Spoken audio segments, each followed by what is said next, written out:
why aren't we getting there? Why aren't we doing the thing? What is the difference between me and the person who is showing up? Number one biggest struggle I see is shame. And that was me. I was in 15 years of talk therapy. I can actualize my emotions. I'm quite aware of all the fucked up shit happening on the inside. What do I do about it? Yeah. Hi, my name is Ariel Campbell, and I help people set themselves free to be the version of who they want to be, to fully love themselves and step into that. And I use different tools like functional neurology and emotional navigation techniques to help them get to that point to fast track their life. Hey, I'm Taylor Davis. Welcome to Wildly Satisfied. I hope you enjoy the show.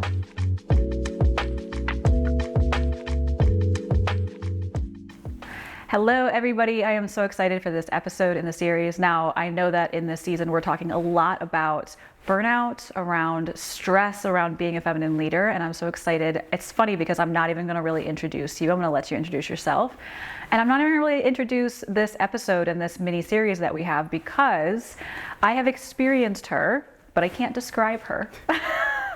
So in a minute, we're going to dive into who this lovely, amazing woman is, Ariel, and a little bit about functional neurology. And that's all I'm going to say. If you don't know what that is, don't worry. We will dive into it and how it really helps you fast track to the next level. But first, we're going to take a deep breath and we're going to just come into our bodies for this experience and just breathe in together. So let's all just take a breath and just notice where you are listening to this, where you are in your life in this moment, and just welcome yourself to this present moment. Take a breath in, breath out. Move your body if your body needs to move. Take another breath in. Thanking yourself for showing up today.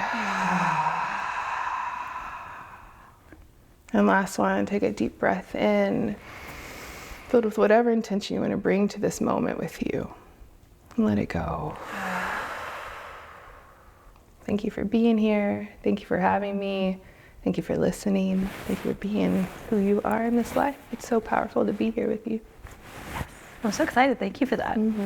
I love this. So before we dive into so many questions and what the series is about, I would love for you to introduce yourself and what you do, and whatever comes out and feels natural is good. Yeah, who knows? I'm ready for it. Okay. So my name is Ariel, and I've been doing body work for a little over 12 years. And in that process, I really found out that the body wasn't healing. Like, people kept coming back to me over and over again and were not actually getting to the point that they were trying to get to.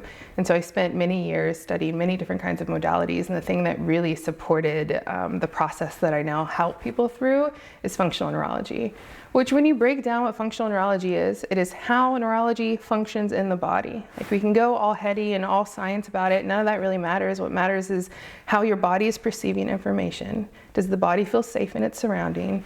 Does the emotions feel safe in the body? And how do we get to that point?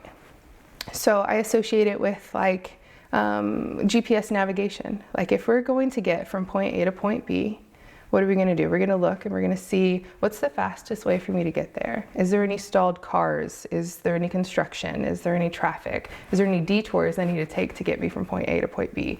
Most people think that point B is a nebulous thing they're never going to achieve.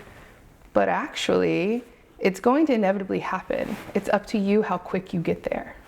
Sometimes construction's there and you need to hire emotional therapist. You need to hire somatic therapist. You need to hire talk therapist. You need to hire people to do the construction work on your road to make sure that your road is a way that you can get from point A to point B.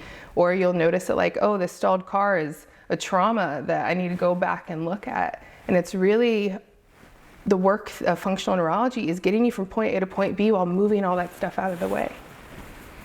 I love that. I have a friend who is really into human design, and I know we talk a little bit about that too. Well, we don't need to go into that right now, but she always says your body is like a self-driving Tesla, and it's like, well, you're the passenger and you're letting it drive you forward. So I love the analogy that you have right there of like, but sometimes there's construction in the way. Sometimes there's something on the road that's slowing you down. And so I love this. I would love for you to, I know that, functional neurology can be very science and heady. What do you normally see when people come to see you? Like, what are they coming to you for? What are some of the things that you see that they struggle maybe most with? Number one, most biggest struggle I see, we want to call it a struggle, is shame. They feel bad, they feel wrong, they feel broken, they feel not enough, they feel too much. That is the basis of a lot of people's issues. And people come to me after they've tried talk therapy, they've tried EMDR, they've tried psychedelics, they've tried Reiki, they've tried all these different avenues, and still they're struggling with this stuff in their body, whether it be anxiety or depression or gut dysbiosis or something very physical, or it's showing up in their environmental reality, where it's like they're stuck in a job that they hate, or a relationship that they don't feel love in, or they're in a scarcity mindset around money, or they have all these blocks. So I work with people who are on the next level. People have done a lot of work, who they're like, I know I have a block and I can't figure out how to find it, and I'm ready to find it. And I've heard that you can do that. They're like, I've checked all the boxes, I've done all the things. Yeah, Like, why the fuck do I still feel like this? yes, oh my God, I resonate with that so much. And that was me. I was in 15 years of talk therapy, and I'd been doing all of this work, and I was still anxious, I was still depressed, I still felt like shit, my body didn't feel good, and I'm like, I can actualize my emotions. I'm quite aware of all the fucked up shit happening on the inside. What do I do about it? Yeah. And I figured out what to do about it. And I feel so free and safe in my body that it is my passion, my joy, my purpose to, one of my purposes, not all of them, but to help people feel that same thing. Because I know what it feels like to be completely disembodied. I know what it feels like to not be present in my body. I know what it feels like to run to substances, run to people, run outside of myself to find that safety and freedom that I was so desiring inside of myself that wasn't there. Do you feel like, because you said the challenge, obviously there's so many on that list of, I usually just say challenges versus like struggles, because I feel like we tend to idolize struggle a lot, especially in American society and just the world in general, versus like it doesn't have to be as hard as we're making it. And do you feel like there's, shame is obviously a very underlying thing, but do you feel like that is the most underlying thing for all of the struggles that you're seeing, or the challenges that you're seeing, or are there other things that are coming up that are more prevalent, like in men versus women or anything like that? It's a really interesting question. And yes, that is the basis of all of it. I really feel it can show up in different ways, like not feeling worthy is not enough. Right? And anything that's bad, wrong, broken, not enough, or too much is shame. And so that 5 thing, when we really look at what shame is, it's like most things will fit into that category. It can look like my mom didn't give me the love I needed when I was a child, which is I'm not enough to receive my mother's love. It can look like my boyfriend broke up with me. I was not pretty enough for him, right? It can always look in these ways that there's different examples, but it all comes down in general to a shame dynamic. Our whole construct of this reality, I think, is really based on shame. Because if you're in shame, you can be controlled, and in controlled spaces, we are not embodied and empowered in ourselves. Yeah, and we live so much in that society of shame as a basis for how we are. And for us, that I have conversations with my friends about this, is we look at even how, and we don't have to go super deep into like America and everything, because this shame happens everywhere. It's literally part of such a human experience, right? But even if you look at America specifically, we talk about how, we were pretty much built from Puritans. I'm like, it was a giant cult that made America. There's lots of religious shame there and things like that. Not to hate on religions, but there's a lot of shame that can come from that. And so of course it's going to come up, and just honestly, the reason why a lot of these conversations I like to have on the platform is because it's normalizing a different way of life, so that the shame is released and we don't have to continue to perpetuate shame. Because if you talk about it and you move through it, you're able to move on to what's next in your life and accept parts of yourself that you've never really seen before.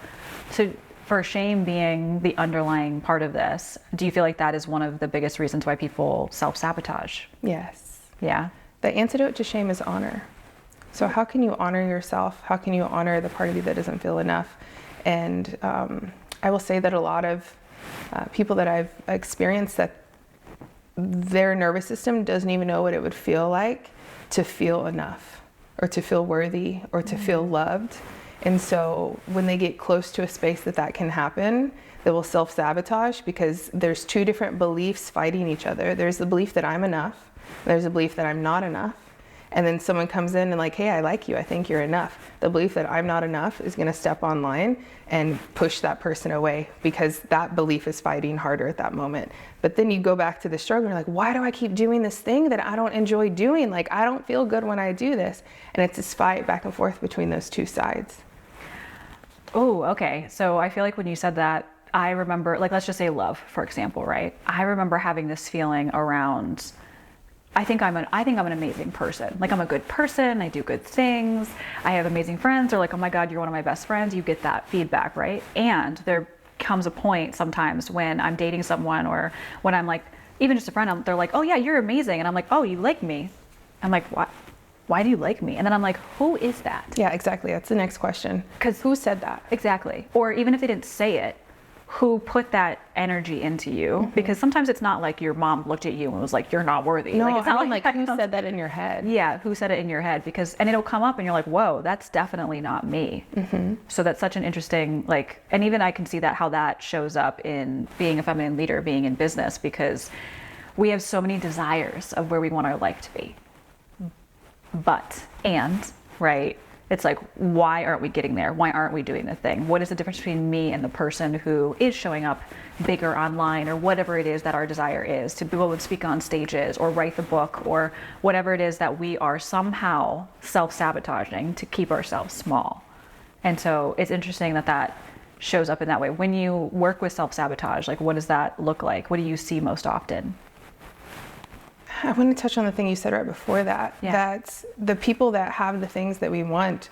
I think one of the biggest secrets is they finally went within and stopped giving a fuck what anyone thinks on the outside of them. Because for us to make changes and to be in our purpose, we're gonna go on the edge of what people think is comfortable. And on that edge is where we actually, like, people see us and they're like, oh, you're doing your thing. And you're like, yeah, I am. We're doing the damn thing. It's happening. And I think it's that. It's like finally, like, truly not giving a fuck. Like, getting to the point that you're just like, I'm going to completely show up in exactly who I am and how I am. And that is worthy and enough in itself. Can we dive a little bit deeper into that? Actually, forget the question I just asked, because I can't remember. I want to go into this. Sorry. No. This was great, because, like, for me, for example, and a lot of people that I work with and friends that I know, they're like, yeah, I don't really care what people think. Like, I say that all the time. I'm like, I don't care what people think. I'm going to do what I'm going to do. I have great boundaries. And yet there's always, like, I'm not speaking on stages, like, at the level of what I see, or writing that book or whatever it is. And I'm like, yeah, I don't really care what people think. And may I ask you a question? Yes. What part of you still cares what people think? The first thing that came up was, if I'm seen on a bigger level, I'm not safe, which is something that I've worked with a lot. I know it's still there though, 1000%. So it's not like, it's like, oh, I'm not safe to be. What part of you is not safe? Do you mean physical part, or like anything? Anything. I think the inner little girl. How old is she? 7. Awesome. So most people, when we get to this point, it's like, and we'll do that in our bonus session. Oh yeah, we're gonna be doing a bonus session, you guys, which when you subscribe, you can get access to the, like, private content, where it's gonna be my session. You get to see exactly what she does in real time. I'm so excited for this. It's gonna be so cool. It's gonna be so cool. And we'll do it on that, yeah, specifically. Okay, cool. But what most people do is they'll, I need to let something go. It's a full moon. I need to write this thing and burn it and get rid of it. Let's purge in an ayahuasca ceremony. The fuck are we doing? Like, we're already disintegrated. There's so many pieces of us that are not here. So instead of trying to burn it away, let it die, get rid of it, it's actually like, how do we love it? So the 7-year-old version of you, and that's what we'll do in the session, is really figure out what that 7-year-old version of you needs, and then do some neurological reprogramming around it, and then figure out how to navigate your nervous system from that new place. So it's loving it. Like, how do I need to love the 7-year-old self? And we can call that, like, inner child work or whatever. And it's not just like, let's write them a letter. That's awesome. You can do that and see what comes up. And, like, if you were to write to that version of you, it's deeper than that though. There's a point in time when you were 7 that belief got embedded in you. And so it's like, where did that come from? And is it mine? Is it somebody else's, and do I like it? And if I don't like it, I get to change it. It doesn't have to be that serious, right? Yeah. Like we think healing is like this thing when healing, it's not about healing. It's about finding connection. It's about being present. It's about being in our body. It's about finding safety. Which is the truest sense of healing versus someone going into a quote unquote healing journey for like 4 years of their life where they're constantly ripping themselves open. Yeah. Diving into the trauma. And I know that like where we met was at the Condor Approach, which is a client of mine and beautiful friends who have this shameless plug. If you do not know about the Condor Approach, yes, Google it right now. It will change your life. And I actually have the people who, they were clients of mine, so it's Ton, Cole Whitty, and they will both be in this season as well. So if you hadn't listened to their episode, go listen to it. Yes. I'm so excited. Ugh. Well, and on top of that, like when we were there, somebody was bringing up like, I know you're always healing. And I've talked about this so much with the people, with my clients, because when you're in the coaching world, when you're in the health world, just the world in general, it's really cool to be on your healing journey. Even though you don't say it's cool, there's this like thing that started happening with people where everyone's doing shadow work and everyone's ripping themselves open, and I'm constantly in these death and rebirth cycles, and they're all very beautiful. And there comes a point where it's like, actually, you're not healing all the time. Yes, you're changing all the time, but if you're healing all the time, you're actually probably ripping yourself open, the wound over and over and over and over again. So I love what you said about like, can we just love it instead of being like, let's just pick the scab over and over, and why am I like this, you know? People call me a healer. I'm not a healer, I'm a thriver, and healing's just a byproduct. Because if we say that we're healing, we're never going to make it to thriving. We cannot vibrate at the frequency of thriving if we're healing. Does that make sense? Say that again. Let's do it. We cannot ever truly thrive and be at the frequency of thriving if we're still in the frequency of healing. Just like you can't find something that's been lost.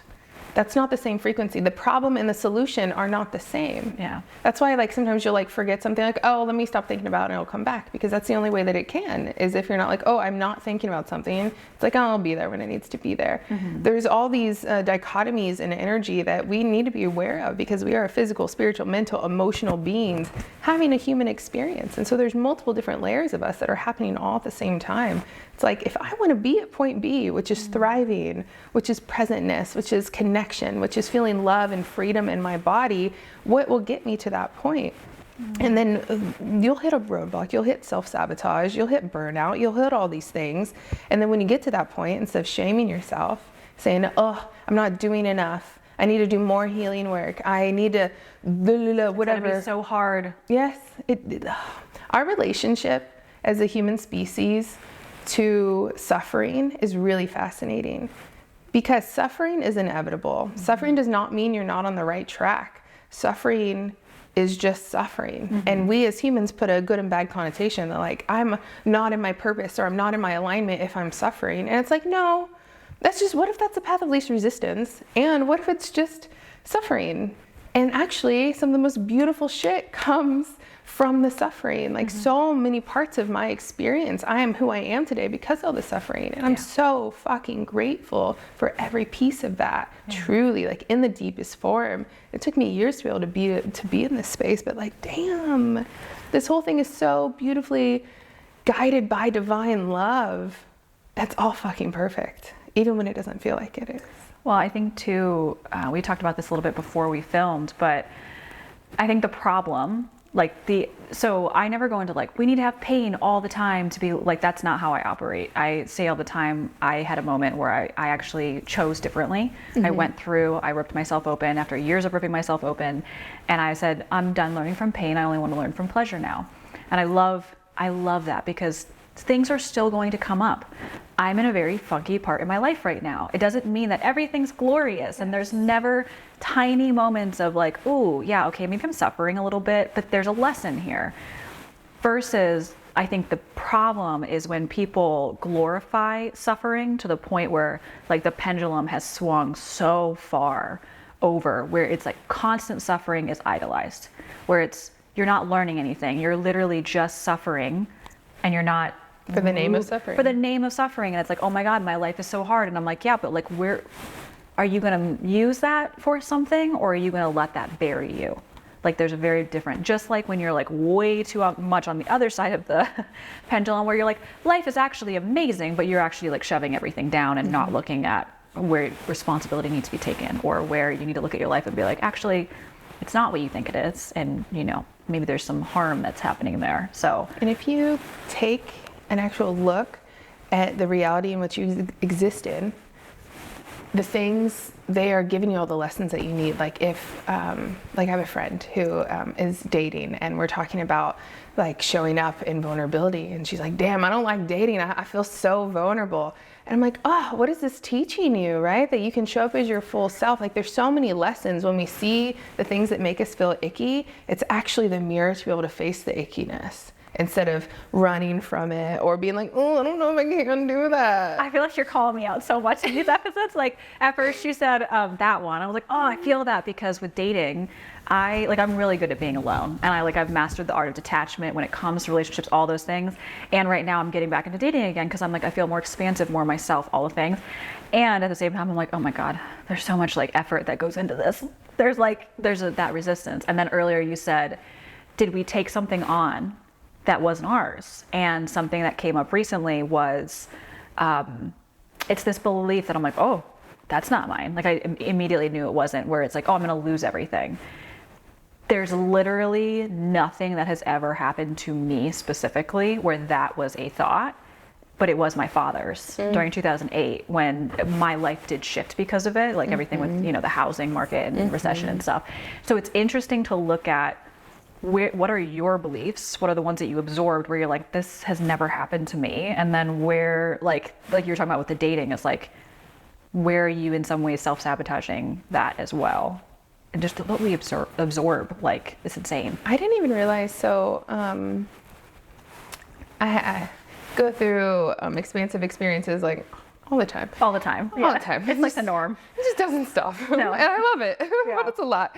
And I was driving in my car, and because I've done such a good job of like learning my nervous system and reading my nervous system, driving my car, my windows down, I'm singing super loud. I passed this car of like young boys driving, and I felt my nervous system shut down. I was like, oh, what was that? And then I looked into it, and I realized that there was a belief inside of me that women are stupid, that being a girl is dumb. And I'm like, where did that come from? That is not mine. I'm a girl. Like, I'm not dumb. Where did that come from? And you can feel that it doesn't feel like yours. It was my brother's. And like, he embedded that into me as a kid. Yeah. And I was still living with that. Oh. Yeah. And after that, and healing that and processing that and bringing that part of me in that was like, I can't be a girl because that's dumb. Like, I've noticed all these ways that I show up more in my feminine, in my business, in my life, that it's actually one of my superpowers to be in my feminine and be woman and show up in that way. I have less burnout. I have less self-sabotage in that way. It's so fascinating when we find these beliefs that aren't even ours, that we've been functioning from for a very long time, and we have to slow down and breathe and get to know our nervous system. And how we do that is in relationship with other people.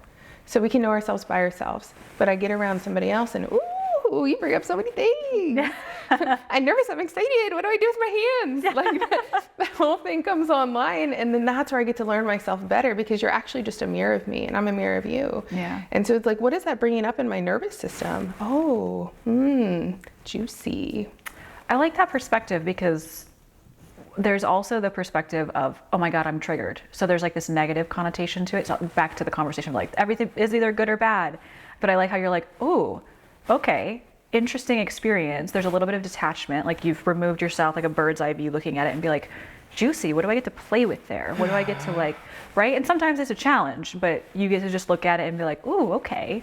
Versus like, oh, I just got triggered again, and then going into like a loop. We've been taught to not express what we're feeling. Yeah. And I was in this dynamic with this man the other day, and just a guy friend is over at my house, and my body was going through a process, and I was like processing some vulnerable stuff. And then all of a sudden I felt very raw and vulnerable, and I just wanted to run. And so I said that out loud. I'm like, oh, I want to run. And he's like, this is your house. I can leave. You can stay here. Oh my God. And I was like, thanks for that, but that's not even what I need. Like, I just need to say it out loud. And then I started being like, why am I feeling this way? And I'm like, oh, it's because I've never been this vulnerable. Let someone in on this process that I'm experiencing right now. I've never shared this part of me before, and I'm scared you're gonna hurt me. And so he was able to reassure that part of me. And if we could be that honest in dating, like, hey, I really want to kiss you, but I'm nervous and I don't want to come on too strong. Like, why can't we say that? Why can't we be so honest and real with one another? Like, oh, I'm new to this. Like, even before we did this podcast, I was like, I haven't done this before in video form. And so here we go. I'm just going to play with it. And that was me welcoming that part of me, welcoming my nervous system to be like, hey, it's okay to not be great at this. It's okay to do something that you've never done before. Just take a deep breath. Yeah. And we have permission to give each other that. Yeah. And I think even something I've practiced on dates too, is I will point blank to say to someone, because I'm like, hey, I'm a slow burn person. Like, I don't like people touching me right away. Slow burn. I'm such a slow burn. I do it in like my marketing, my business, everything.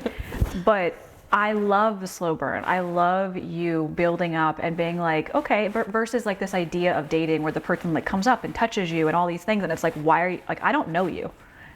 You're a literal stranger that I'm starting to date. Do you remember in like 2009 to like 2013 when you'd be at a club and a dude would literally come and put his penis on your back? Oh my God. Do you remember that? I was way too young for that. Oh, yes. okay. Well, it was a normal thing in society that like you would like literally be sexually assaulted. Yes. And we would be like, oh, he's cute, let's dance. Like, what is that mentality that was then? I don't even know if it still happens because I don't party or go to the club, but it does. Okay, so I remember when I was in college, which was not long after what you're describing. It was like 2013, and I remember being in bars and just dancing with my girlfriends and coming up and guys just basically like dry humping. yes. And so can we just normalize this conversation of like, hey, our nervous systems need something different. I can just say, hey, I don't like that, or hey, I want this instead, or this is what I'm feeling right now, or whatever it is, because that's how we're able to move through and normalize something else. And then also go, okay, well, what do I need to be able to shift into a new way of being? Well, even with the men, like I've had many conversations with guy friends of mine who are like, that was wild back then. What were we doing? What were we doing? Yeah, like, that's not how I want to approach a woman. Yeah. You know, so it was like a whole societal normalization of different aspects of self that just really fascinating. I don't know how we got on that rabbit. We can bring it back. No, it's good because, well, it just makes you think about like, there were so many things that were normalized. And I always say to people, because you look back in like the 1800s and like women were still being sold and like all these things. And people are like, well, that's just how it was back then. I go, yeah, it was never okay. It was just normalized. And so if we're having a conversation about like, hey, we need to go into, what do we need to stop self-sabotaging? What do we need to stop doing that we can actually invite something new in and normalize a new way of life? It's like, cool, looking at what our habits are and what we're doing that's actually keeping us in an old way of being. Mm-hmm. Let's just bring it full circle. Mm-hmm. It's keeping us in an old way of being. We're evolving because we're human beings and we're meant to evolve. If not, you probably shouldn't be listening to this media company. Like, this is the whole point of this, is to see different models and different ways of life where we don't want that anymore, because it was unnecessary suffering. It was unnecessary. No one was happy about that except maybe the creeps. But even then, I'm sure that they had something else going on. So that they weren't even aware of. Yeah. So I love that like in this episode, we really got to talk about what you saw with functional neurology and what you see with like how we self-sabotage and shame being an underlying layer. And so in the next episode, what I really want, I'm excited for everybody to listen to, is we're going to get into the specifics of like how it shows up in the body, of how it keeps us small, and what we can actually like physically do and mentally and emotionally do to shift into the next version of ourselves. Because she's so good about like, there's a fast track. Mm-hmm. And I'm going to say fast track into like going into your next level. And I really want to be able to dive into the like body-based side of things, because when I first experienced you, you were like, oh yeah, well, it's based on a different hemisphere in your brain than the organs in your body. And I'm like, what? So I'm really excited to get into the next part where we actually go into specifics about what it looks like in the body, what functional neurology looks like in terms of how we can move on to our next level. And it's not just like, hey, these are great ideas, but we're going to get into specifics of what that looks like to work with you. I'm so excited. I'm really excited too. So you guys will have to catch the next episode, and we'll see you soon. Thank you. Thank you so much for listening to this Wildly Satisfied production. I hope you enjoyed the show, and we would love it if you would share it with someone that you love, leave a review, or come tag us on social media at Wildly Satisfied.